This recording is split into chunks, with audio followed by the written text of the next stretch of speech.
왜 우리나라의 명이라고 하시는 분들께서는 아직까지 리제네텐을 거부하시는가? 그냥 민감한 얘기인데 네, 맞습니다. 편집을 각오하고 그럼요. 그냥 뭐 말씀드리겠습니다. 네, 오늘은 국가대표 팀 닥터 및 프로스포츠 구단들의 필드 닥터까지 연임하고 계시는 천안의 위라이브 유재성 원장님을 모시고 가장 요즘 화두가 되고 있는 리제네텐 수술에 대해서 장단점을 오늘 명확하게 한번 설명을 해보고 환자분들의 선택지를 넓혀줄 수 있는 그런 시간을 갖도록 하겠습니다. 안녕하십니까 교수님? 네, 안녕하세요. 네네. 간단하게 교수님 소개 한번 부탁드립니다. 안녕하십니까. 위라이브 대표원장 유재성입니다. 오늘 리제네텐에 대해서 한번 자세히 설명드려 보도록 하겠습니다. 리제네텐이 소개된 게 꽤 됐습니다. 네, 사실은. 네. 근데 소개된 기간에 비해서 후기가 너무 없어요. 후기가 너무 없고 문제는 그 후기가 없는 것뿐만 아니라 환자분들이 리제네텐에 대해서 희망을 가지고 병원을 찾아갔다가 홍보 효과와는 다르게 너무 제한적이라든지 아니면 다른 결과를 듣고서 실망하는 경우가 굉장히 많거든요. 네네네. 그래서 오늘 원장님께 오늘 그런 좀 허와 실을 병명하게 말씀을 좀 여쭤보고 네네네. 그다음에 좀 기존에 있는 원장님들께서는 좀 불편하실 수도 있는 그런 내용들을 좀 허심탄회하게 네네. 나눠보도록 하는 시간을 갖도록 하겠습니다.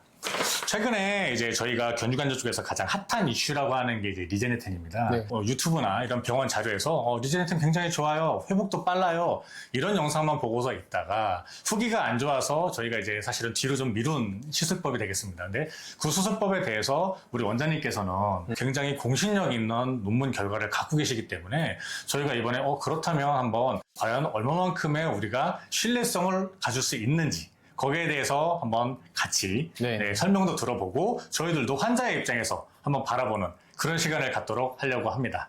그래서 오늘 기본적으로 이제 우리가 재생이라고 얘기하면 콜라겐 패치 이외에 동전 진피라든지 아니면 PRP, 즉 지금 현재 의료법에서는 PRP는 어깨에서 수술 환자에 있어서만 주사를 할 수 있도록 그렇게 되어 있습니다. 각각 장단점을 비교를 해서 오늘 환자분들에게 전달해 드리도록 하겠습니다. 네네. 네. 우리 관절 학회에 좀 제가 좀 건드리려고 하는데요. 명의분들께서 사실은 이런 리제네텐이라고 여쭤보면 대부분 뭐라고 하시냐면 아직은 시기상조인 수술법이다. 그리고 그렇게 좋으면 대학병원에서도 왜 다 하지 왜 아직은 안 하겠느냐. 그리고 또 마지막으로 그게 그렇게 좋으면 나도 지금이라도 당장 하겠다. 근데 그게 되겠니? 이런 얘기들을 좀 많이 하십니다.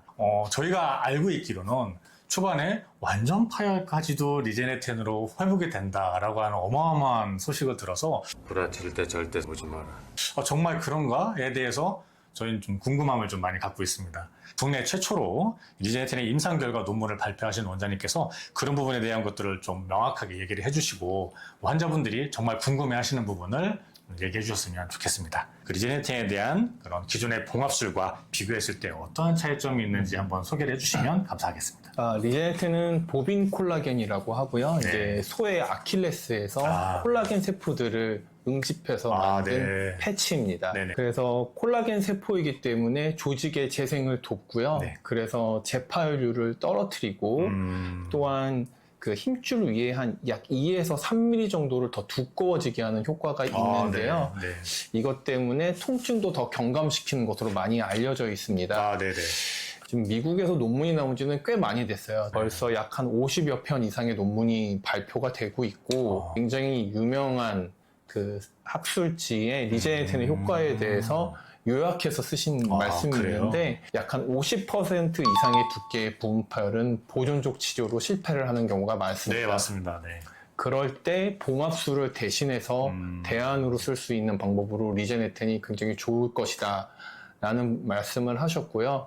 그래서 개인적으로는 저는 어느 정도 진행한 부분 파열에서 봉합을 하지 않고 리제네텐을 적용할 때 그게 참 장점이 많다고 생각을 하고 있습니다. 완전 파열에서도 리제네텐이 사용이 되는데요. 완전 파열에서는 봉합술을 하고 나서 그 후에 리제네텐을 덮는 식으로 하는 거지 리제네텐만 단독적으로 사용하는 것은 오보가 된 부분이라고 생각합니다. 맞습니다. 근데 내가 진짜 안 했어 새끼야. 그 부분 때문에 사실은 카페 회원들이라든지 업계 환호분들이 정말 많이 혼선을 겪었던 부분이거든요. 네. 약간의 어그로성인 정보가 좀 있었던 것 같아요. 그래서 저희들 의료진도 마찬가지지만 저희들이 봤을 때 완전 파열을 리제네텐으로 덮었을 때 그게 힘줄이 재생이 된다? 우리가 알고 있는 의학에서는 있을 수가 없는 일인데 어떻게 그게 되나? 그래서 오늘 교수님께서 그 부분에 대해서 명확하게 알려주셔서 정말 좋습니다. 네. 그럼에도 불구하고 완전 파열 후에 봉합 후에 리제네텐을 설치하면 재파열률이 약 한 3분의 2 정도로 줄어들고요. 굉장히 많이 줄어드네요. 예, 통증이 경감되는 효과가 있습니다. 근데 문제는 가격입니다. 네, 맞아요. 예, 환자분들만 부담을 느끼는 건 사실은 아니에요. 그래요? 의료진들도 비싼 치료를 권하는 거는 굉장히 예민한 문제이기 맞습니다. 때문에 네. 웬만하면은 잘 권하기 어려웠고 네. 좀 어려움이 있었습니다. 네. 환자분들이 우스갯소리를 얘기하시다가 야, 리제네텐 2번 했다가는 항암보다도 더 많이 나오겠어 라고 하는 우스갯소리를 하시거든요. 그래서 이제 저는 이제 개인적으로는 완전 파열은 어차피 봉합술을 해야 되기 때문에 리제네텐 말고도 아까 말씀드린 동종 진피라든가 가격이 많이 저렴해진 다른 패치들이 많거든요. 네. 다른 패치들, 피부 동종 진피 같은 경우에는 두께감도 있고 굉장히 강한 힘을 견딜 수 있어서 예. 초기 강도도 강하고 재파열도 낮춰요. 네. 근데 가격은 훨씬 저렴하기 때문에 개인적으로는 완전 파열에서는 저는 다른 패치를 선호를 합니다. 네. 그러나 이제 부분 파열에서는 녹는 스테이플러로 고정할 수 있는 거는 리제네텐이 현재는 유일하기 때문에 그래서 부분 파열에서는 확실한 강점을 갖고 있다 이렇게 생각을 하고 있고 이런 다른 쪽에서 홍보했던 내용들이랑은 벌써 상당히 많은 부분에서 차이를 좀 얘기해 주신 것 같아갖고 너무 좋은 것 같습니다. 그러니까 일반적으로 이제 리제네텐에 대해서 저희 필드에서 재활을 하시는 분들이 가장 획기적이다라고 얘기하는 건 수술 방법이 획기적인 거라고 저희는 듣지는 않았습니다. 그 이유가 뭐냐면 수술하고 나서 대부분 환자분들의 차이는 있지만 어깨 관절에 강직이 오게 되는데요. 그 강직의 정도가 사실은 굉장히 천차만별입니다.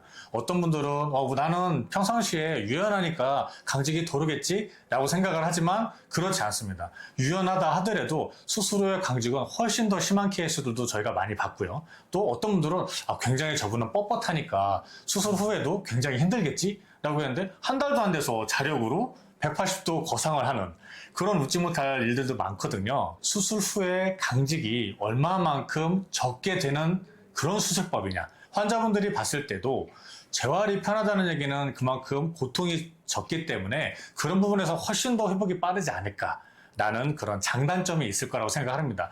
하지만 저희가 의료 현장에서 봤을 때 너무 빨리 경관절이 움직이거나 강직이 없는 케이스에서는 오히려 재파열의 위험이 조금 올라가는 경향을 저희가 흔히 접할 수 있었습니다. 그 이유가 사실은 많이 움직이고 잘 움직이다 보니까 의료진들이 부탁을 합니다. 무리해서 쓰지 마셔라. 무거운 거 들지 마셔라. 이렇게 얘기하는데 환자분들이 대부분 그런 거 잘 말 안 듣죠. 그렇죠. 네. 말 안 듣고 일 터치고 나서 의료인들에게 얘기할 때는 나 당신이 시키는 대로 아무 짓도 안 했다.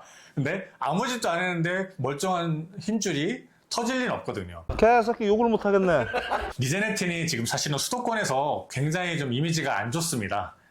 대부분 막상 갔더니 다 될 것처럼 얘기해서 병원에 갔더니 결과적으로는 이것도 안 되고 저것도 안 되고 당신은 뭐 봉합을 해야 되고 당신은 다른 걸 해야 된다. 그래서 실망감을 안고 오는 회원님들이나 환자분들이 너무 많으세요.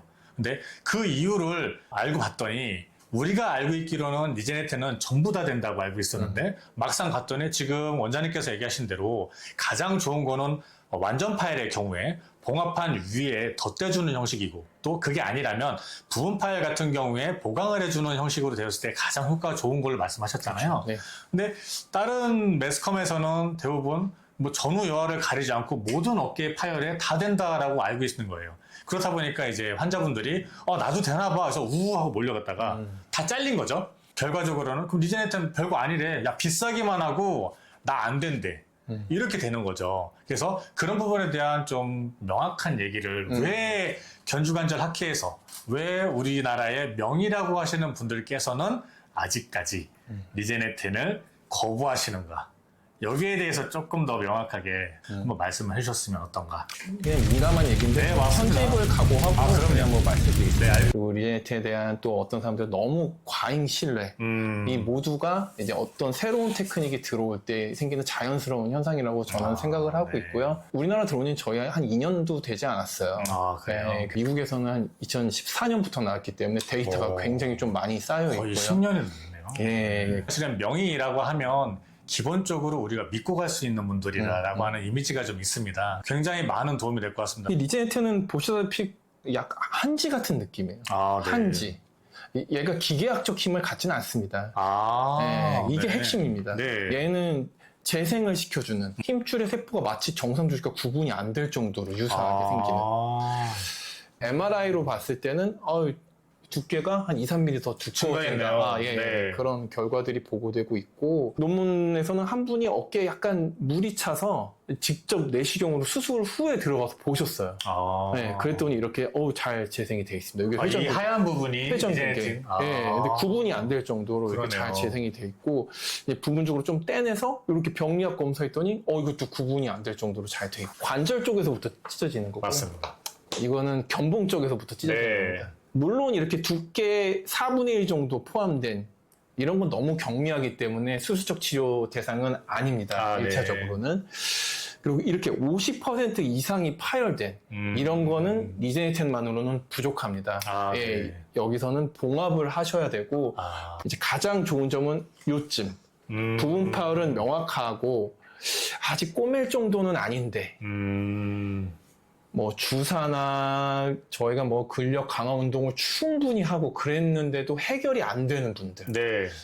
이런 분들한테 새로운 솔루션이라고 생각을 하고 있고 어디는 수술하자 맞아요. 어디는 하지 말자 네. 왜 가는 데마다 말이 다르냐 이제 그렇죠. 이게 이렇게 두 가지 선택지만 있었는데 그러니까 그 병원비가 많이 들 텐데. 구독, 좋아요 눌러주세요.